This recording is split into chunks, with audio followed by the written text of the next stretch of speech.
Togo est fou. Le Togo à votre portée. Oui, Amos, vous venez de dire qu'on nous vole les élections, le pouvoir n'a jamais gagné. Vous savez, il ne faut pas qu'on dise une chose de son contraire au niveau de l'opposition. Si le pouvoir n'a jamais gagné, pourquoi nous disons que le jeu est déjà bipé d'avance? Que le pouvoir a déjà les stratégies pour gagner les élections. Nous les avons toujours gagnées. La question de la récupération du pouvoir reste un autre débat. Et donc, mon confrère a déjà posé la question, que faisons-nous pour contrecarrer le vol? C'est une question à laquelle nous devrions répondre.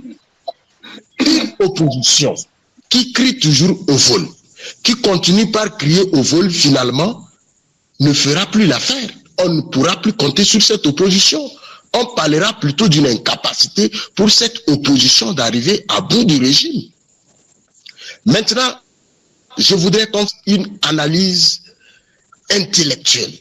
Comme mon confrère a dit, il faut qu'on laisse les réseaux sociaux s'agiter. Il y a plusieurs types d'élections et à chaque élection, sa stratégie. Et déjà, quand on parle d'une élection législative, d'une élection locale, on a déjà les chances d'une victoire et les chances de l'échec dans plusieurs localités.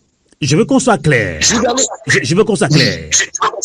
Oui. Ricardo Agouzo, quelle est la différence entre les élections législatives et une élection présidentielle?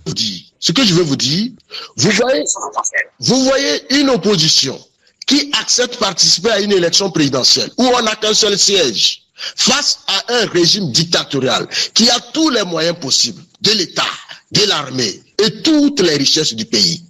Et en face de ce même régime, vous voulez aller à une élection législative où vous allez voir des hommes de l'opposition qui dirigent déjà des mairies. Ça voudrait dire qu'ils ont à leur avantage le suffrage pour pouvoir arracher un siège pour les législatives. Et c'est en ce moment que cette même opposition qui a participé aux élections pour affronter un seul siège refuse à l'opposition d'aller chercher des sièges pour être à l'Assemblée nationale. Où est la cohérence dans tout ce que nous disons? Je vais aller direct. En 2018, lorsque l'opposition était coalisée pour affronter le régime, le MPDD d'Agbaïme Kodjo était allé aux élections législatives. En 2020, c'est lui que la coalition DMK a porté aux élections en 2020. Et en 2023, c'est le même qui revient demander aux gens de ne pas participer aux élections. C'est extrêmement dangereux. Je reviens sur le PNP qui organisait les élections ici au Togo. Je le dis, en 2017, le PNP organisait les élections avec des listes électorales, avec des candidats. Et donc, c'est à travers les mouvements que l'élection a été repoussée jusqu'en 2018. Le PNP a envoyé un membre à la CENI qui devrait siéger au nom de Gefenou Rindim, le trésorier.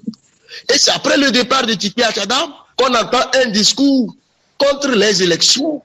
Et on parle aujourd'hui d'une révolution. Quand vous voyez tout ceci, vous comprenez que les gens ne sont plus dans une dynamique de changement. C'est une lutte de personnes que les gens font. Et nous devons le dire clairement.